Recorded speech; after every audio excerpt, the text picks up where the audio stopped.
tuan-tuan semua, ibu-ibu, anak-anak umat Nabi Muhammad SAW yang tertua pada malam.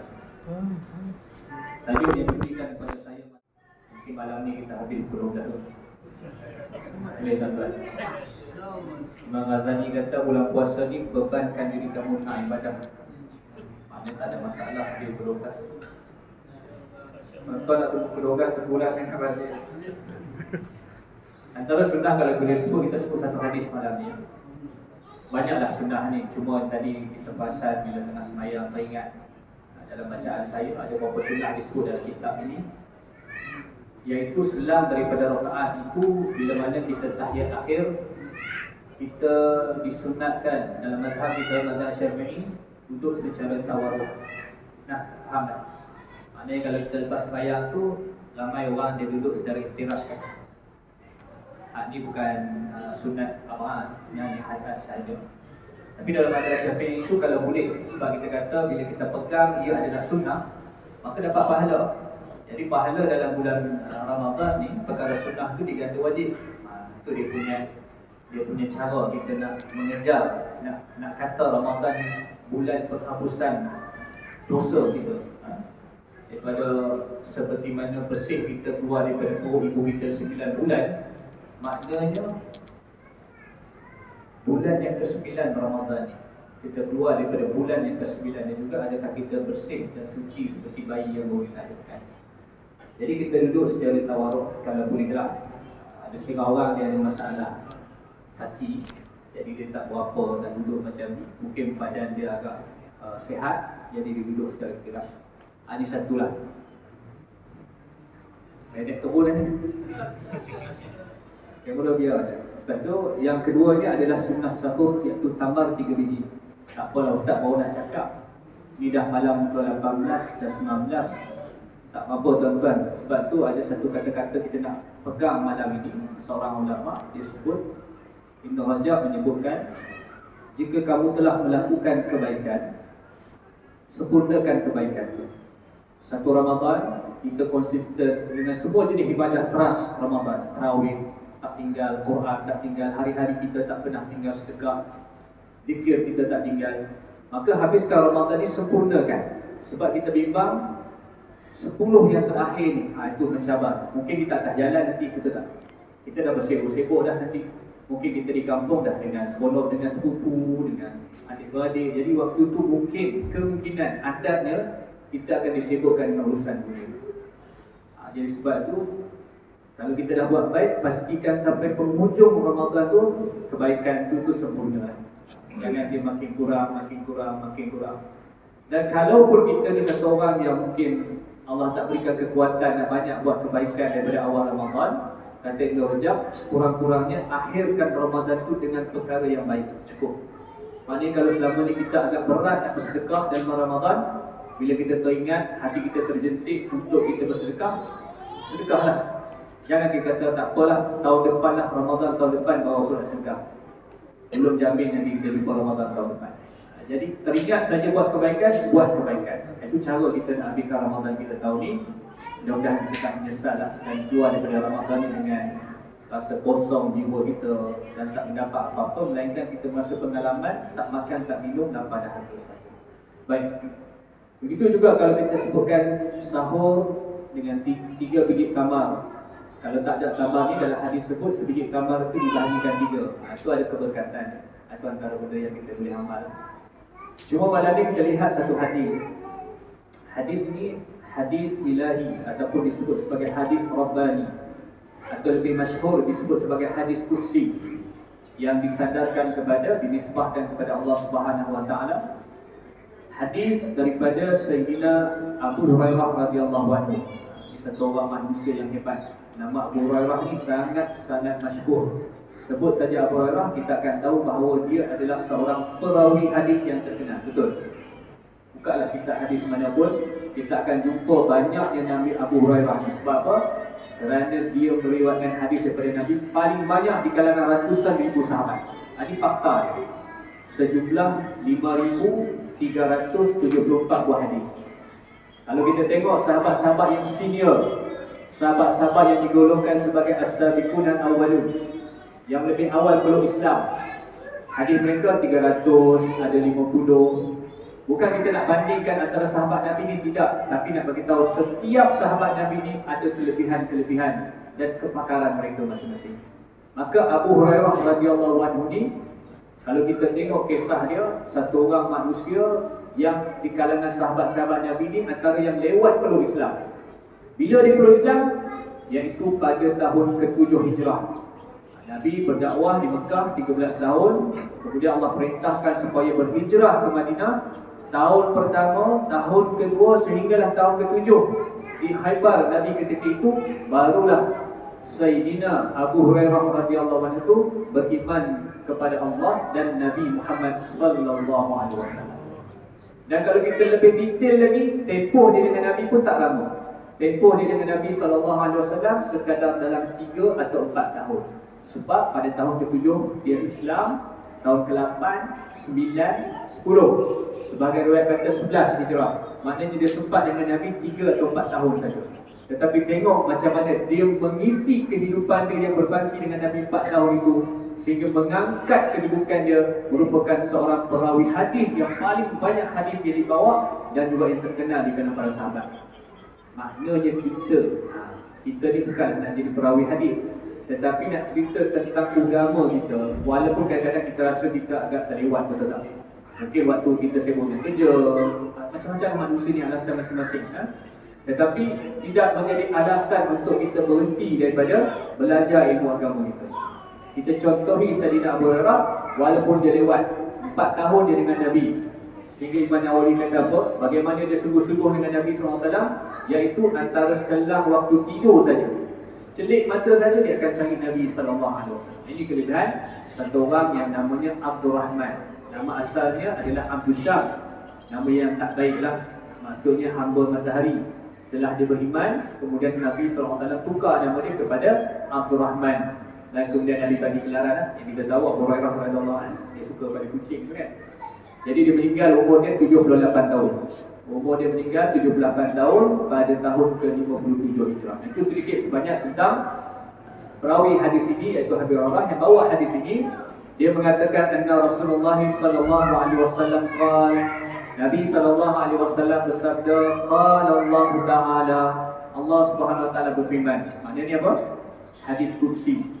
Dinisbahkan kepada Allah Taala, lafaznya daripada Nabi sallallahu alaihi wasallam. Hadis ini kita tak boleh baca dalam sembahyang walaupun dia firman Allah Taala. Tak boleh. Dia ada beza ayat Al-Quran dengan hadis qudsi dengan hadis Nabawi. Tetapi dia adalah firman Allah Subhanahu wa taala. Saya sebut secara ringkas malam ni. Percakapan ringkas kita malam ni, mudah-mudahan ada sesuatu lah kita bawa balik. Sunnah yang ditinggalkan. Pertama sekali Allah menyebut dalam hadis ini, Allah SWT berfirman, kullu amali ibni Adam lahu. Setiap amalan anak Adam adalah untuk dia. Kita lah. Illa siyam, melainkan ibadah puasa. Maknanya puasa ni diangkat satu ibadah yang special. Kerana puasa itu kata Allah Subhanahu wa taala, fa innahu li, puasa itu untuk aku. Hadis ni biasa kita dengar. Tapi tak ada masalah untuk kita ulang hadis ni. Sebab kita kena berlaku adil tuan-tuan. Mungkin syarahnya tu kita tak pernah dengar. Mungkin kita dengar hadis dengan maksudnya saja. Kadang-kadang kita berlaku adil juga. Kadang orang kita kadang cakap benda yang sama. Dan kita hari-hari kan, kita tak komplain pun. Bang, 30 dah 18 Ramadan. Tiap-tiap malam dia kata, abang jangan balik lambat lah bang, malam ni tarawih baliklah. Sebab kan, jangan sembang-sembang. Yalah, insyaAllah. Hari-hari dia cakap. Kita tak pernah jemu pun. Tapi bukanlah dia tak suka kita pergi surau. Kita ni penyakit macam-macam. Encik manis ada, darah tinggi ada. Duduk minum lama-lama sampai ke 2-3 kali cawan. Nambah penyakit dia sayang kita, tak jaga kesihatan. Okay, jadi hadis ini dia menyebut tentang beberapa hukum. Kata Allah Ta'ala, puasa itu untuk aku. Wa ana ajzi bihi, dan aku akan balas. Berapa aku nak bagi? Ini perkataan ajzi bihi. Maka ulama bila dibaca hadis ini, firman Allah Ta'ala ini, maka mereka bagi pandangan. Apa maksud aku membalasnya? Maka di sini kita lihat di antara syarah hadis ini menunjukkan bahawa ada hadis lain pahala ataupun ganjaran yang Allah nak bagi ni 10 hingga 700. Betul? Dan ada hadis yang lebih spesifik, yang mana Allah janji nak bagi pahala dengan jumlah yang telah ditentukan.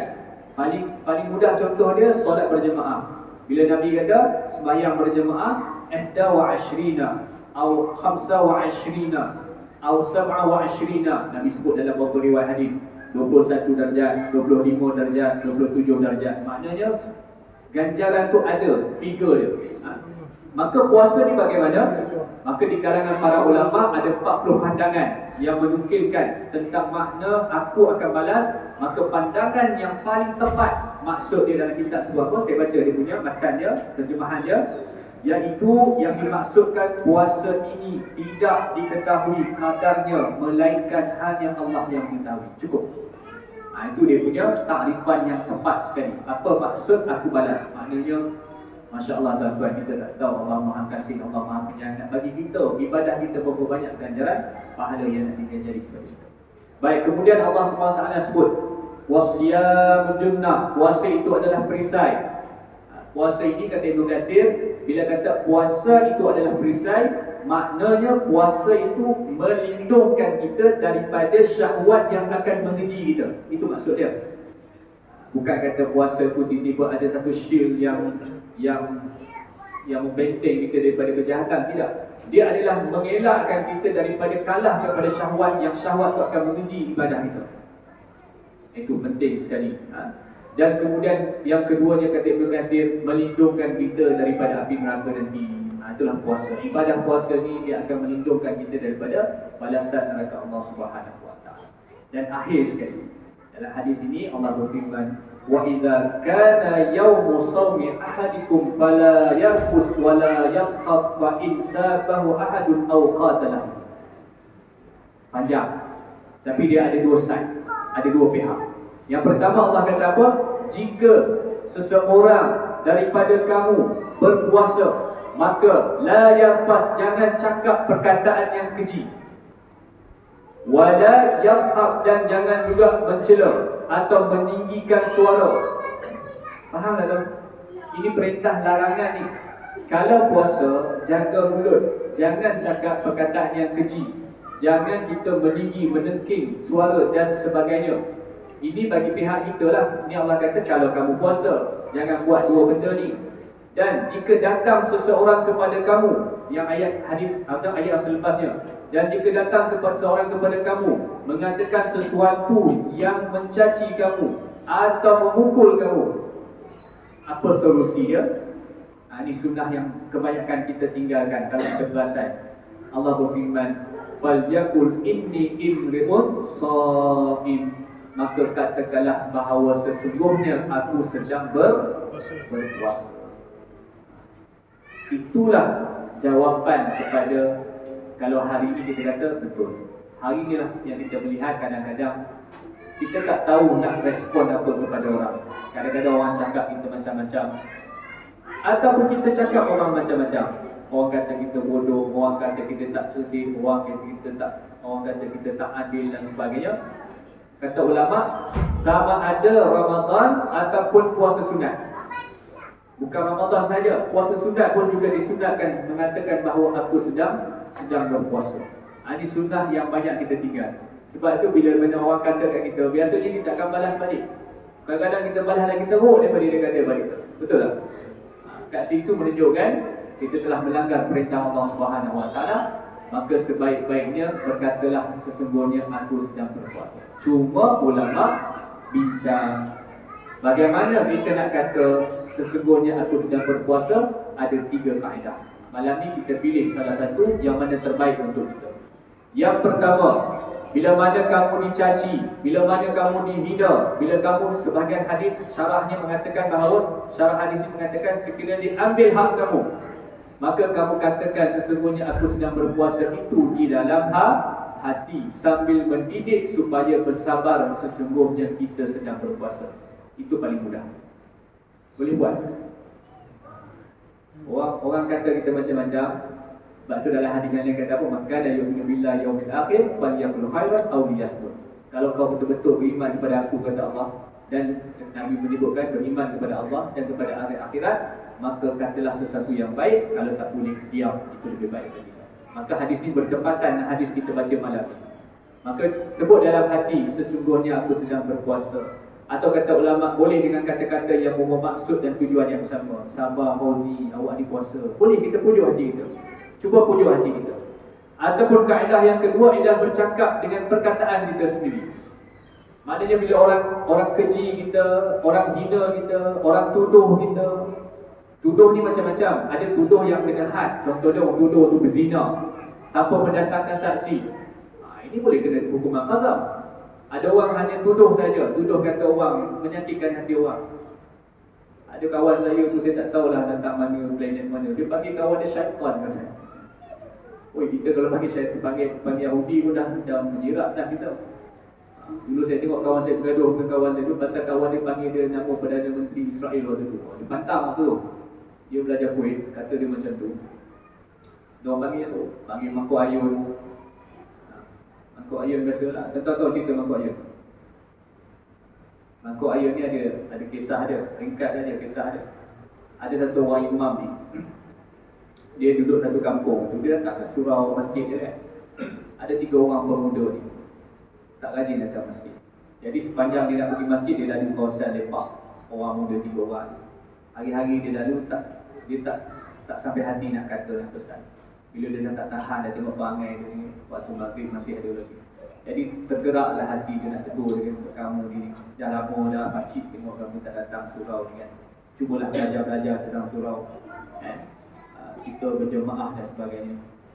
Jadi orang muda ni dipantang tuan-tuan, orang muda. Lepas tu kita duduk surau ni, kalau kita ni belajar datang surau, kalau ada kawan kita yang lama tak datang surau, satu perkataan yang pantang kita jangan sebut apa tau. Oi, lama dah tak nampak kau pergi mana. Jangan kita kan. Dekat tempat saya yang kata macam tu mengajuk sampai tak datang dah. Kawan tu datang, lama lepas tu tenggelam, tak hilang mana. Tiba-tiba dia muncul. Kawan dia daripada jauh, oi kau pergi mana? Lama tak nampak. Tak datang surau.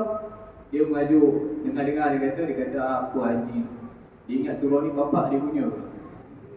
Orang muda, bukan muda, dia pekat ada anak lah, ayah-ayah. Sensitif jiwa dia. Jadi orang muda tadi pun dia sensitif juga. Bila dia tegur dia kata, apa imam? Ingat imam seorang je boleh jadi imam. Saya pun boleh jadi imam lah. Sombong dia kata, betul kamu jadi imam? Jom ikut saya. Jadi dia pembawa pergi surau, kamu jadi imam. Yang kawan 2 tu dah sebut salah dah. Aku memang tak reti dosa dia awal. Kau pergilah, kau yang kawan jauh imam tu. Dia pun pergilah jadi imam. Dia angkat takbir, Allahu Akbar. Pun dia baca macam imam kita tadi baca. Oh sedap tuan-tuan. Bismillahirrahmanirrahim. Macam YouTube imam. Tengah sembahyang, Allah sedapnya suara dia. Menyesal aku kata dia macam-macam ni. Habis-habis sembahyang dia peluk anak muda tu. Pakcik minta maaf dah. Selama ni pakcik cakap dia rasa tuduh dalam hati pakcik, kamu ni orang yang tak reti agama. Rupanya kamu baca lebih baik daripada pakcik baca kan. Itulah pakcik. Kata orang. Pakcik jangan pandang orang daripada luar. Tadi saya jadi imam, itu baru sikit. Itu belum sampai semayang lagi tadi tu. Kalau saya dah semayang, macam mana bacaan saya kan? Kata mangkuk hajun bukan imam kan. Batal semayang pun. Ini seningan je lah tu. Kalau nak baca dah tidur kan. Itu mangkuk ayun lah tu. Tapi nak ceritanya, kata-kata yang tak baik dalam bulan puasa ni. Yang keduanya, kalau melampau sangat perbuatannya, maka lafazlah kata ulama. Sesungguhnya aku berpuasa. Inni sahih. Aku ni puasa. Betul? Okey. Ataupun yang ketiganya kata ulama, himpunkan dua-dua sekali. Sebut dengan nafas, dengan lidah, aku sedang berpuasa, dan sebut juga dalam hati sambil mendidik diri kita supaya sabar dengan ujian tersebut. It's the best, yang terbaik. Tetapi sekiranya kesemuanya itu, iaitu mengatakan dengan lidah, boleh mendatangkan riya, maka cukuplah sekadar berkata di dalam hati. Kawan tu bukan kata apa sangat pun, kau ni lama tak nampak, kau puasa apa badan kau berisi? Aku ni puasa, aku puasa. Dia macam menunjuk-nunjuk dia sedang puasa, padahal itu benda-benda kecil saja. Maka kalau perkataan tersebut boleh mendatangkan riak, sebab tu kita nak tahu riak tu macam mana. Kesimpulan kita, riak itu 4. Yang pertama, riak itu adalah amalan baik, amalan perbuatan baik, ataupun kita kata amal soleh, baca Quran, solat kita, puasa kita, semua baik. yang dilakukan untuk diperlihatkan kepada manusia. Satu, kalau ada dalam diri kita tu, itu tanda riak nak datang. Dan dipuji oleh manusia, cukup. Ini terpulang. Sebab tu, yang keduanya, riak itu terletak di dalam hati. Sebab tu kita tak boleh kata orang tu riak. Ada orang, dia gunakan channel, dia gunakan YouTube dia, apa saja akaun yang dia ada, dia tunjukkan kebaikan dia. Dia bantu orang ni, dia belikan motor orang ni, dia bagi orang ni makan, dia bina sekolah ni. Ni riak dalam sedekah.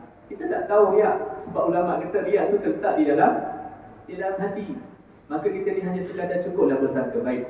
Orang yang melakukan ibadah tu, dia akan rugi. Sebab apa? Ta'rif riak yang ketiga. Yang pertama, buat benda baik untuk diperlihatkan kepada orang, untuk orang puji. Dan riak itu terletak di dalam hati.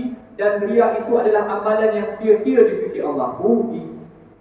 Sedekah tadi Allah tahu rugi. Nanti di akhirat Allah akan tanyakan dalam hadis kan 3 orang.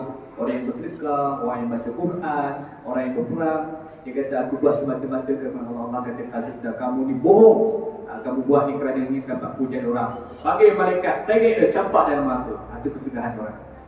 Maka orang yang riak tadi, maka dia terletak di dalam hati. Dan riak itu sia-sia di sisi Allah Ta'ala. Rugi amalan, terhapus. Sedekah kita habis, puasa kita habis. Maka sebab tu kita bimbang, kita tak nak jadi seperti analogi seorang yang atas dunia ni. Contoh yang biasa saya bagi pada yang mengikuti kuliah saya, satu orang yang 1 bulan dia sediakan barang-barang dapur dia yang cukup banyak, nak bagi makan anak bini dia sebulan, termasuk diri dia sendiri. Pergi ke shopping komplek mana-mana, ke pasar raya, beli lauk, beli ayam, beli ikan, beli beras, beli bawang. Banyak penuh tangan anak isteri. Naik pula rumah. Macam ni, flat ni tak apalah lagi berapa tingkat ni. Memang tak ada lift kan. Mujahadah betul. Ambil 16 tingkat macam kat Majestic tu. Ada lift. Tiba-tiba hari tu lift tu rosak. Lalu menampaklah dia satu anak tangga tingkat 1, tingkat 2, tingkat 16 rumah dia. Bawalah semua keperluan hidup dia sampai depan pintu rumah dia. Dia tertinggal satu benda apa dia? Kunci rumah. Atas dunia dia boleh turun dan balik ambil kunci rumah.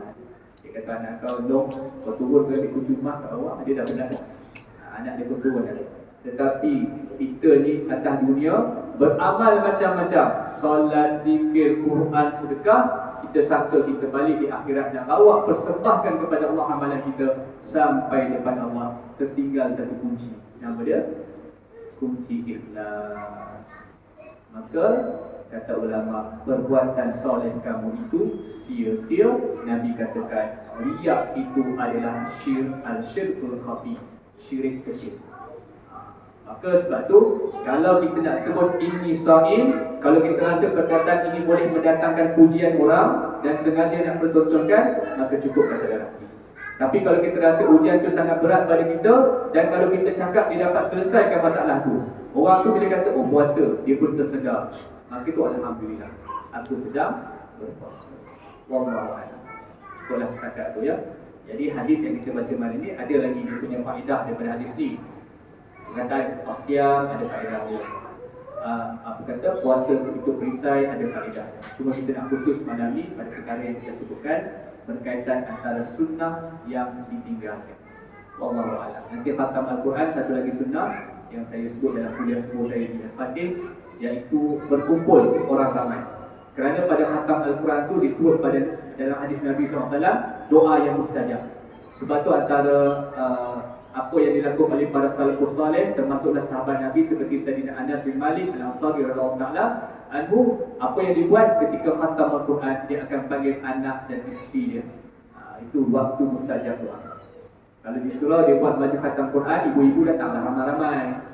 Pesan pada isteri turunlah, muslimat buat tadarus, dia ada khatam, kita tak khatam pun mungkin kita khatam surah kat rumah, join lah. Kerana pada khatam, majlis khatam itu ada doa yang mustajab. Dan itulah amalan para salafus saleh. Sebab Al-Quran ini dihabiskan. Al-Quran ini satu mukjizat Nabi yang kita, kalau kita kata diturunkan pada hari ataupun bulan yang terbaik, bulan Ramadan. Sayyidul Syuhur Syahrul Ramadan, penghulu kepada segala bulan-bulan Ramadan. Diturunkan pada hari yang disebutkan, diturunkan pada Nabi ataupun insan yang terbaik, Nabi kita Sayyidul Mursalin, penghulu segala, Nabi Muhammad sallallahu alaihi wasallam, diturunkan dalam bahasa yang terbaik. Bahasa Al-Quran itu bahasa Arab, bahasa syurga. Diturunkan di bumi negeri yang terbaik, iaitu di bumi Mekah yang ada Masjidil Haram, masjid yang terbaik di atas dunia ni. Diturunkan melalui malaikat yang terbaik, itulah malaikat Jibril yang diangkat sebagai penghulu kepada sekalian malaikat. Tanazzalul malaikatu war-ruh. Lailatul Qadar turun para malaikat berbondong-bondong, waruh dan roh. Roh itu diasingkan. Roh itu kata ulama, itulah dia malaikat Jibril yang menjadi ketua kepada segala malaikat. Itu Al-Quran. Turun bulan yang baik, malam yang baik, turun kepada insan terbaik, turun dari malaikat yang terbaik di negeri yang terbaik. Maka apa lagi yang kita nak gambarkan tentang kelebihan Al-Quran yang kita baru sambut semalam, nuzul Quran. Wallahu a'lam. Jadi saya mohon maafan kekurangan dalam penyampaian. Mudah-mudahan ada sesuatu kita bawa balik malam ni sampai kepada isteri kita, pesan berpesan pada sahabat, insya-Allah. Aku liqauli hadza, astaghfirullahalazim. Assalamualaikum warahmatullahi wabarakatuh.